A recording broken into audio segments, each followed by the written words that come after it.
Good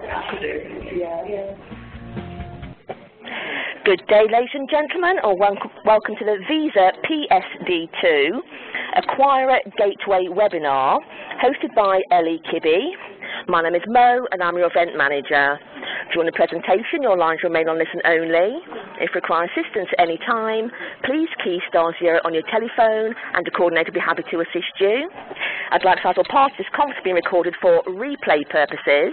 Now, I'd like to hand over to Ellie. Please go ahead.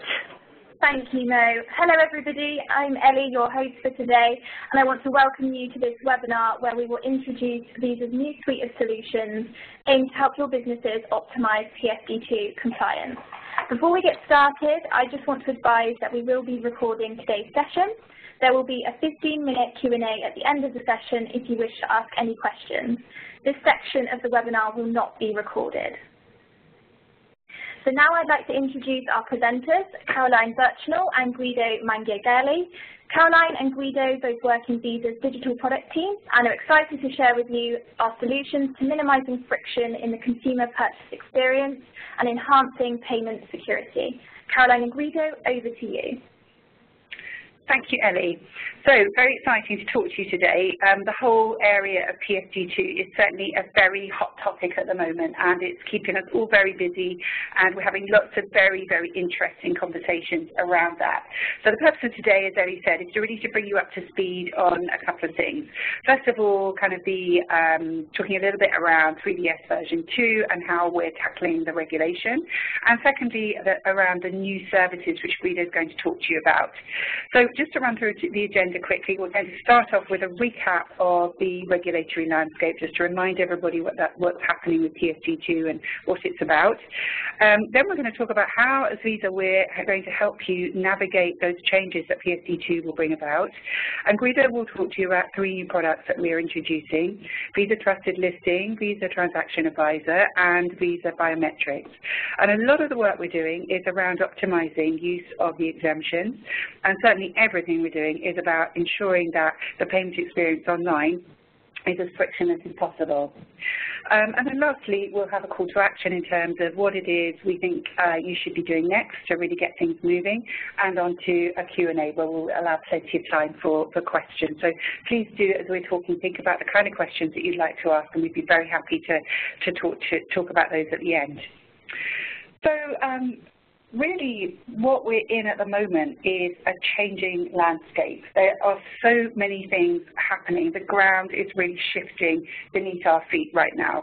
So we're entering into uncharted territory. The regulation is making us look at things very, very differently, certainly from all aspects of payments, and not only within card payments. This is having a big knock-on effect right across the banking and payments industry. We're moving towards much more of an open ecosystem, where we're no longer tying ourselves down just to one entry point to our banking relationships, and that's making, again, all sorts of interesting questions and look at things very differently. It's introducing new requirements for payments, which are needing us to think about things in new ways and look at new services and new products in terms of how our consumers want to pay. But equally, there is an awful lot of ambiguity. And as time moves on, that's creating us a lot of kind of dilemmas in terms of how we move quickly, how we develop new things at pace, while at the same time making sure that we are compliant with the regulation, not only in one market, but across all of our European markets. So just a quick recap on the European Payment Services Directive. PSD2 is introduced really for a couple of reasons. It's designed really to promote competition, provide more choice for consumers, but also to recognize the fact that as the digital economy grows, we want to make sure that all digital payments are secure. So there's 2 aspects to PSD2. First of all, around the requirement for strong customer authentication, which will form the basis really of our presentation today. And this is where cardholders and customers generally in paying for things online are required to have strong customer authentication for all digital payments, with a few exceptions. Strong customer authentication is defined as something that you know, something that you have and something that you are, and you must have two of those different factors. So something that you know could be something such as a passcode, something that you have might be a device, for example, and something that you are might be a biometric such as a fingerprint.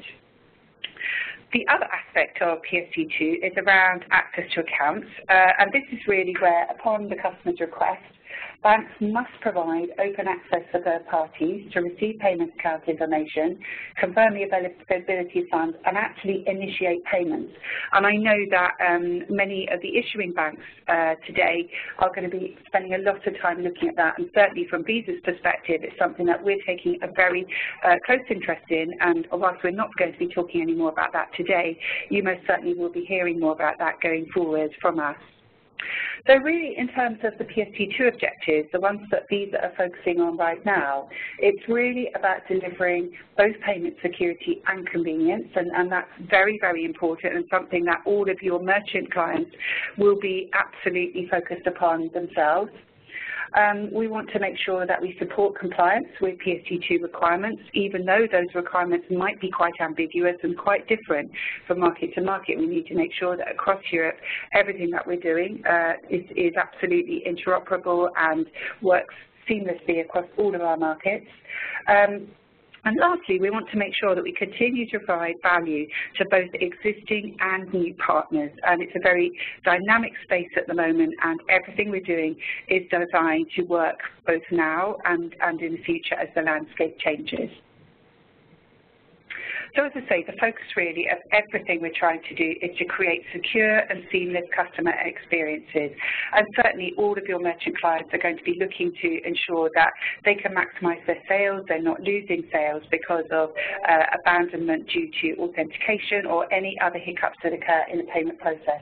But at the same time, nothing we do is going to be at the expense of security and trust in the payment system. So, effectively, what strong customer authentication does is that it enhances security and it provides exemptions for low-risk transactions. So on the left-hand side, what you can see is typically what the customer experience might be today. So where you have many merchants who are not using 3D Secure, they're doing a good job in many cases of assessing the risk of the transaction, and they're doing that outside of the 3D Secure framework, which means that the number of screens that are required to make a payment could be very, very low. So the best merchants that we have out there are already providing seamless, frictionless, and secure payment experiences. What might happen tomorrow, however, if you look at the middle category there, is that once strong customer authentication takes place, if the full 3D Secure process needs to happen, then your customers are going to potentially see many more steps in the process. And that, as we know, can create barriers and difficulties. Any of your merchants will tell you that the more steps there are in the payment process, the higher the risk of that sale falling out for one reason or another. So that brings us onto the right-hand side, whereas we're really trying to optimize that customer experience by making the best use of all of the exemptions, so that where it makes sense to do 3D Secure, absolutely we're making sure that that works in the best possible way. But where there are options to take advantage of exemptions in a low-risk environment, then we want to make sure that those exemptions are available and we're able to reduce the number of steps as part of that payment and authentication experience. So just to remind everybody what those exemptions are, we have, first of all, in the contactless space, the face-to-face space, there are a couple of exemptions there. So first of all, contactless payments at the point of sale, there are exemptions there around low value. There are exemptions for unattended transport and parking terminals, and we're not really going to talk about those today, but there is certainly a lot of things going on in that space, and if you are interested, do please speak to your account executive and they can give you chapter and verse on that and what it means. In the remote payment space, we're really focusing in on the exemptions around low value for sure and recurring, which are very, very clear exemptions. Recurring transactions are available for transactions of the same amount and would fit a variety of different scenarios. And low value transactions are, as they say, for transactions below €30 or up to 5 transactions, provided they do not exceed €100. Now, there are a lot of limitations on those two particular exemptions, and for that reason, we're really focusing on the exemptions on the right-hand side, so transaction risk analysis, trusted beneficiaries, and secure corporate payments as well. And what Visa are doing are bringing in a variety of new services, which Guido is going to talk about, but we also have exemption flags, which we've introduced into the 3D Secure message, and also the authentication message, which enable you as acquirers to flag transactions sent to you by your merchant as either out of scope or exempt from the regulation. So whilst we're not going to go into the technical details of those today, I would really encourage you to seek out the appropriate BBNs, which we can provide you, and also technical letters which provide details of exactly how all of those things work. So the foundation for all of the things that we're developing in the end is 3DS version 2. So I cannot stress enough that all of you really must be looking at this as a matter of some urgency. Getting up and running on 3DS version 2 and making sure that your merchants are aware of it, that they have it in their technical roadmaps, that they understand what is required, they understand the benefits is absolutely vital if you want to be able to help them to deliver frictionless payments going forward post PSD2. So just let me recap and remind everybody some of the benefits that 3DS2 will offer. So first of all, it's the enhanced user experience. You will find that consumers themselves, when they're using 3DS version 2, the screens look much better, the screens are optimized for the size of the device that they're using, and generally speaking, it's device compatible across multiple different devices, which means that consumers are most likely to get a friction-free purchase and are least likely to get some form of challenge. Now, the way this happens really is through greater data sharing. So there are around about 135 data elements that are sent as part of the authentication request that merchants must send, which enable the issuer to do a really good job of assessing the risk of that transaction. Now, if the issuer receives that data, they can do what we call risk-based authentication, where they're assessing the risk based upon device, location, and previous behavioral history, which means that the issuer does not need to ask for a challenge. So as merchants, for your merchants, I would really recommend that you make sure they understand this, they understand the benefits of 3D Secure version 2, and they're very aware of their requirements that they need to do in terms of sharing that data with the issuers and the benefits of it. In terms of regulation, all of the new services that we're providing will be working on 3DS version 2, so it's vital that you have this basic platform in place in order to be able to take advantage of those new services. Now, Guido's going to give a little bit more detail about the next 3 new services we have. So I haven't talked much about the regulation around whitelisting or Visa trusted beneficiaries, as it's called in the regulation, or the TRA exemption, because Guido will cover those as part of the service. So the 3 things he's going to cover are, first of all, Visa Trusted Listing, second of all, Visa Transaction Advisor, and thirdly, an update in terms of the new developments around biometrics. So Guido, over to you. Thank you, Caroline, and good afternoon. Yeah, so as Caroline said, the objective for Visa is really to make sure that we comply, that we help you to comply with regulation, that we reduce fraud, that is the objective of regulation, but on the same time, we want to make sure that that frictionless experience that our clients have enjoyed today can still be available after PSD2. So it's very important for Visa to make sure that while we comply, we take advantage as much as possible of the exemption that the PSD2 is providing to enable that frictionless experience. So the first proposition we're going to talk about is the Visa Trusted Listing. This one leverages what in the PSD2 regulation was called the Trusted Beneficiary Exemption. So what the exemption says is that as a consumer, I can choose and select a number of merchants that I trust and with whom I probably regularly shop, and I can tell to my bank that when I'm shopping with this merchant, I prefer not to be to go through a strong customer authentication. So this is a very powerful exemption, and but it's very complex how this exemption could be implemented. We have hundreds of thousands of merchants and thousands of issuers, so how this can go together. So this is what the Visa Trusted Listing solution tries to enable. First of all, it's important to state that the Visa Trusted Listing is based on two assets that already exist in Visa, that are our 3DS 2.0 protocol and the Visa Token Service. So one of the basics for this service is that the merchant that wants to take advantage of Visa Trusted Listing have to be tokenized. They need to be to have changed the PAN into tokens. So this is a prerequisite for a merchant that wants to play in the game. Okay, so how it works, how it looks like. So there are two types of transactions. So the first transaction is really when the consumer opts in for the server. So when the consumer, as from PSD2 regulation, is telling to his issuing bank that he wanted to whitelist a specific merchant.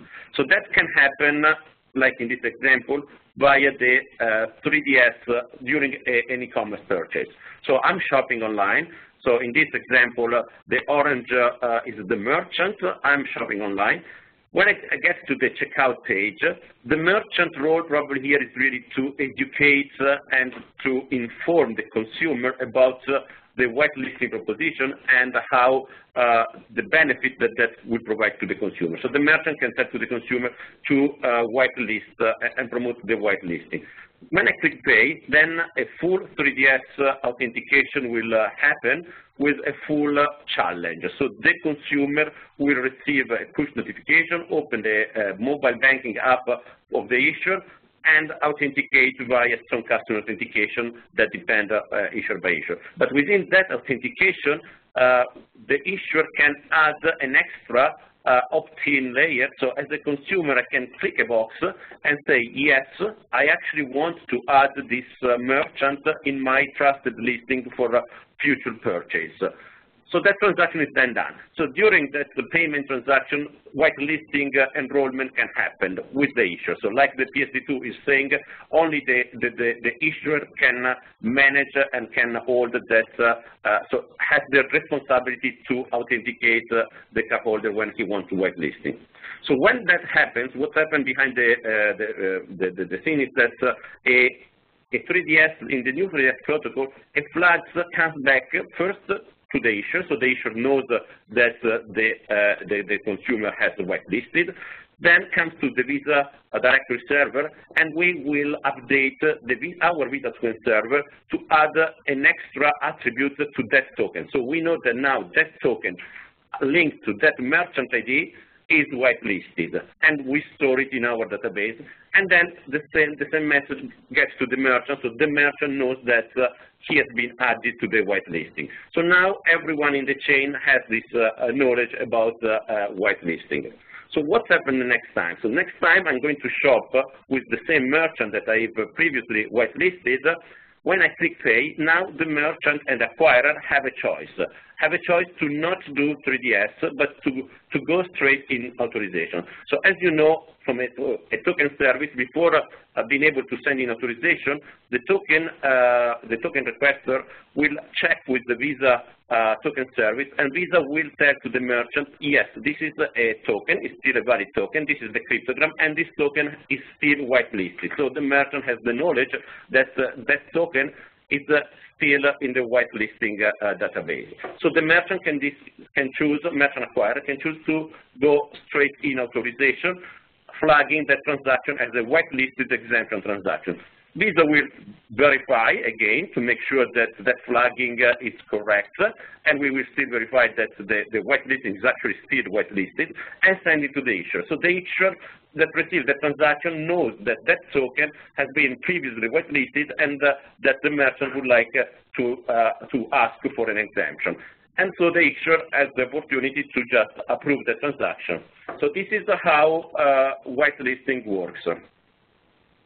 So what are the main benefits from a whitelisting proposition? The main benefit is really, as we know, 3DS 1.0 has been very successful in many cases, like reducing fraud, but has demonstrated a problem that when challenge is requested, we see declines, we see conversion rate declines, and that's why a lot of merchants have decided not to implement 3DS and to promote that one-click transaction. So that whitelisting will still enable this merchant that prefer to use one-click transaction to have the tools to leverage that strong customer authentication exemption. The other big important advantage is that the use of tokens should really make this transaction and the ecosystem massively more secure. In fact, if the first transaction is well authenticated, so the 3DS and the strong customer authentication that happen when the consumer opts in for the service is properly done, that token is strong customer authenticated.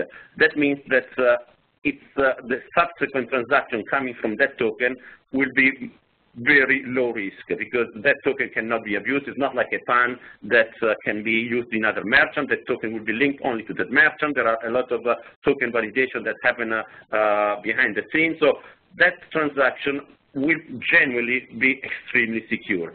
So that will probably incentivize the issuer to have a higher approval rate for that type of transaction.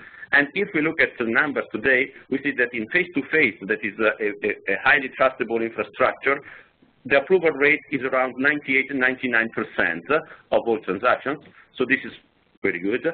If we compare with the card not present transaction, this approval rate goes down to 88, 89%. So there is a massive improvement in the e-commerce transaction that can happen. And we believe that having a trustable infrastructure based on strong customer authenticated token would really bring that kind of trust and security to the transaction as we have with chip and PIN in the face-to-face. The third benefit is cost.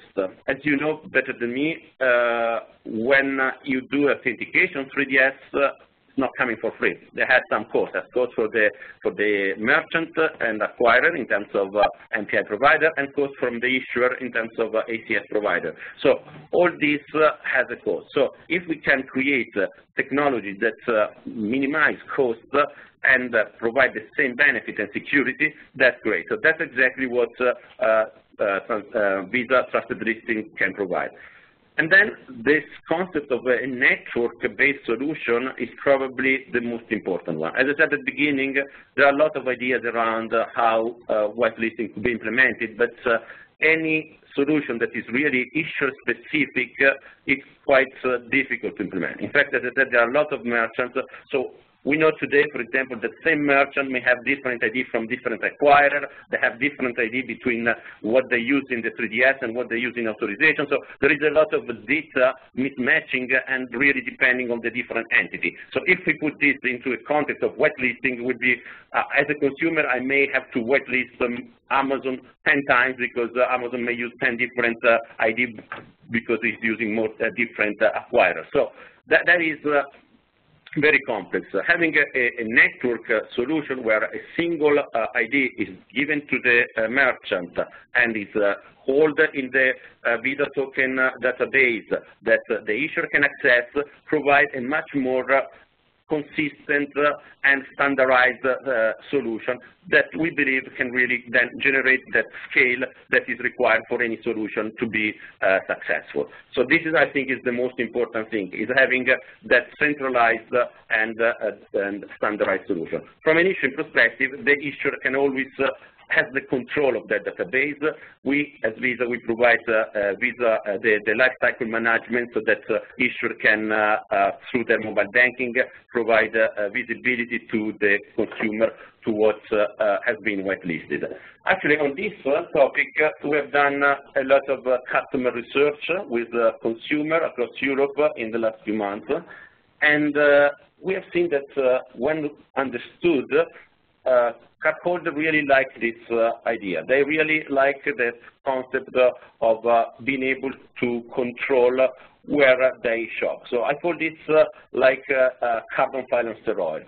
What it means? It means that as a consumer, today I may gave my card to different merchants because I want that frictionless and fast checkout experience, but I may not remember where, I don't know what it is. Here, through the whitelisting, I have actually a full control through my mobile banking or my home banking. I can see which merchant I've whitelisted, and I can select and deselect merchants. So I really feel in control and in power of where my card is stored, who is using it, and then if I don't like, I can always deselect it and require strong customer authentication from that consumer. So this has really been resonated extremely well with our consumer when we did the testing.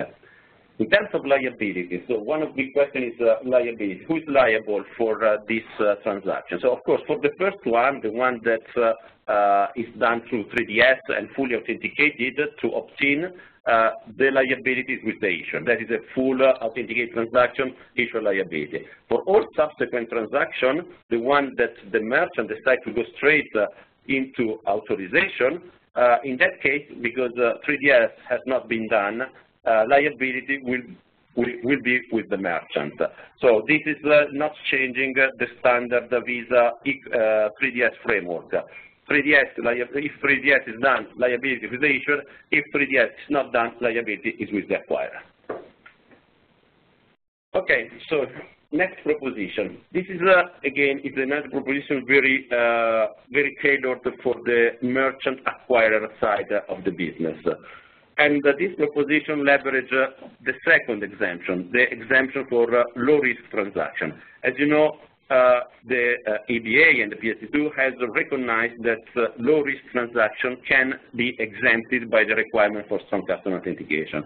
And the good news is that both the issuer and the acquirer can exercise this exemption. So what that means? It means that if the transaction goes to 3DS, the issuer can assess the risk of the transaction and can decide to do a frictionless authentication. In that case, it's an issuer liability and an issuer transaction. But the regulation is saying that the acquirer also can do the assessment of the risk of the transaction and decide if or not to exempt. So this is a great news. Of course, the regulator is saying, we trust that you can do the risk analysis, but they give some requirements in terms of performance.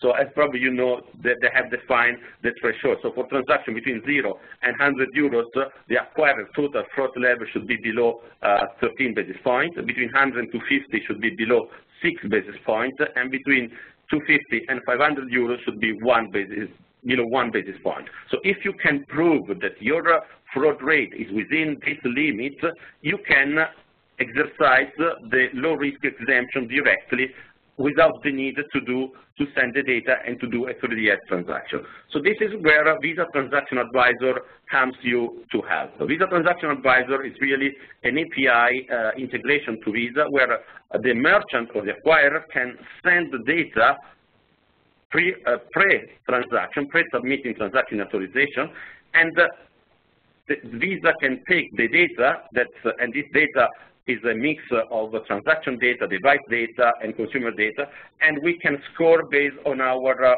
machine learning, artificial intelligence capability. So Visa has, as you know, probably one of the biggest set of data globally, and our score is really based on a 2-year history for each PAN.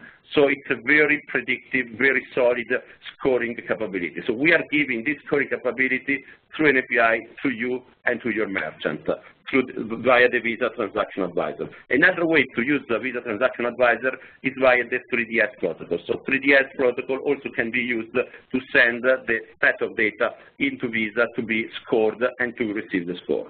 So in terms of what the merchant and acquirer will receive back, is mainly 4 types of information.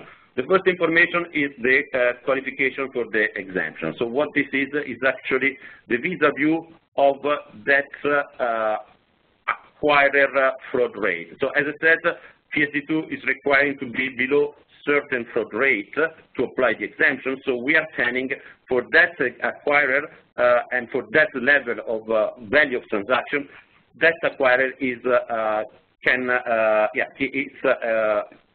it's available for exemption. So this is the first information.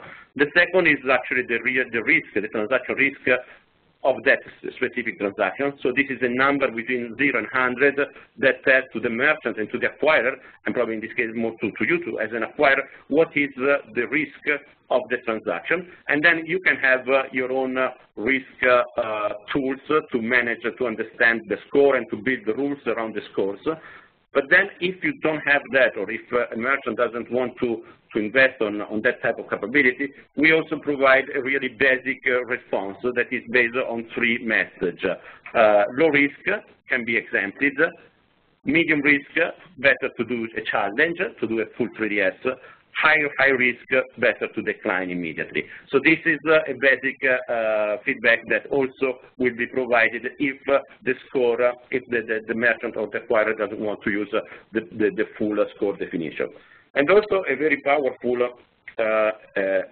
information also that is coming back is what is the reason, and this is mainly when a transaction is declined or is a high risk. So what has made that transaction high risk? So for example, we can tell you that we saw this device 10 times in the last 10 minutes. Maybe for you it's the first time you see that transaction because you have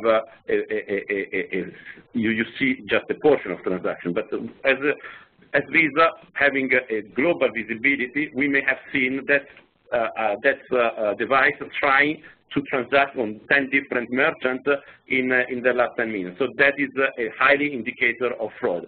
So this is gives you some confidence why a score has been of high or low. In terms of benefits, what we think is that when these predictive analytics capabilities are used, we see immediate reduction in fraud of more than 20%, and this just based on the score without adding any rules. Then if you add any rules and you manage fraud properly, you can drastically improve that achievement. Another advantage we think this service can provide is actually the possibility for us to send some of information into authorization for the issuer. So what that means? It means that, as I said, the acquirer merchant will send the data to us for us to score it. We send you back the score. We will never pass any of the raw data or any of the personal data to anyone else. That's only used for scoring purpose. But what we could do is take some indicators of the transaction. So, for example, we can say email address matched, or phone number didn't match. So this type of very non-personal information, derived information, can then be passed in authorization. So then when you will submit the transaction into authorization, this extra information could be attached to that transaction so that the issuer will receive an augmented view of that transaction compared to just a standard transaction.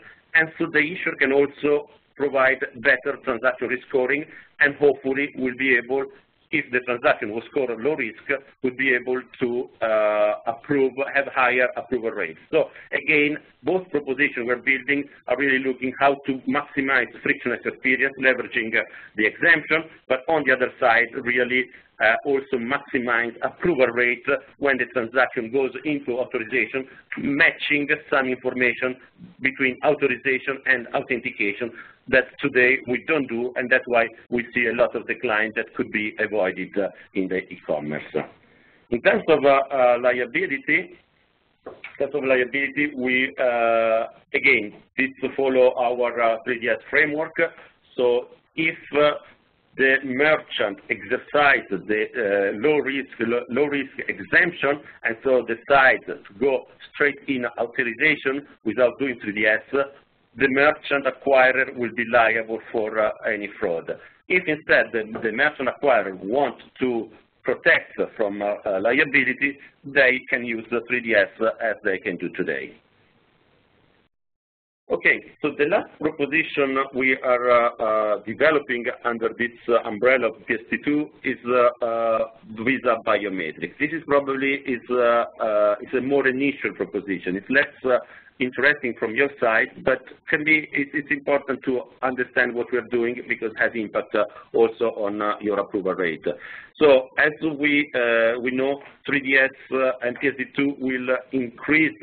Even if we are trying to leverage as much as possible exemption, we will see more and more challenge to happen. So we will see more and more transactions to go through strong customer authentication. So if that happens, we want to make sure that the issuer use the best in class, the best technology available today to make that challenge as frictionless as possible. So what Visa Biometric provide is the technology that we provide through API and SDK to banks so that the banks can embed in their mobile banking and they can really use this consumer-friendly authentication. In fact, we have done a lot of customer research again. We see that now consumers are much more open to biometrics. They like Touch ID. So there is a much more endorsement to use biometric for authentication. So we want really issuer to promote biometrics. And we want that to an extent that we have introduced a new mandate.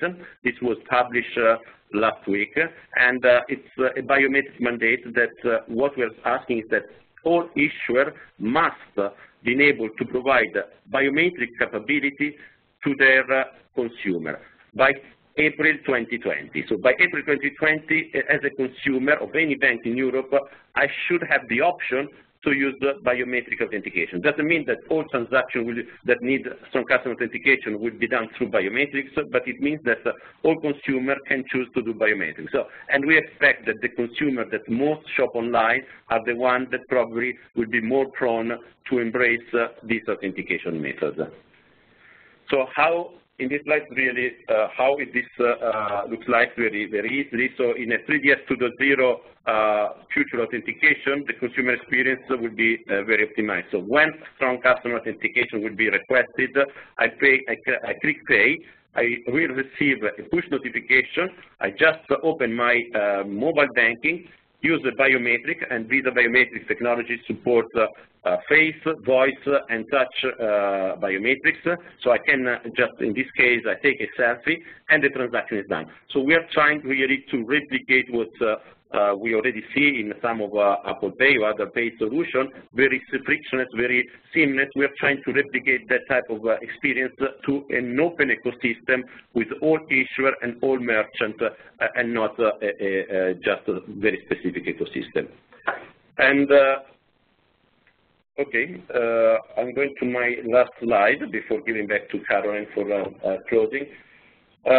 We, as you know, Visa have invested in a partnership with, we have acquired some company that can help you to fulfill this. So if you are interested in how Visa can help you to deploy 3DS 2.0, token, trusted listing, transaction advisor, and all the exemption flags that Caroline has mentioned today that will help to support PSD2 exemption, you can talk to your Visa representative, and again, Cardinal Commerce and CyberSource are partners that you can absolutely leverage. They are working with us to build all this capability. They will have all this available as soon this technology are going to market. And we are planning to go to market with all these propositions by middle of next year. And with this one, I pass back to Caroline. Thank you, Guido. So really, we're just going to go on to questions in a minute. I just wanted to wrap up and really just say to everybody, in terms of what next, that it's really important that everybody realizes that the new regulation, PSD2, does present a lot of challenges, but all of these services are going to really, really help you and your merchant clients make the absolute best of this, of everything and going forward, post-PSD2.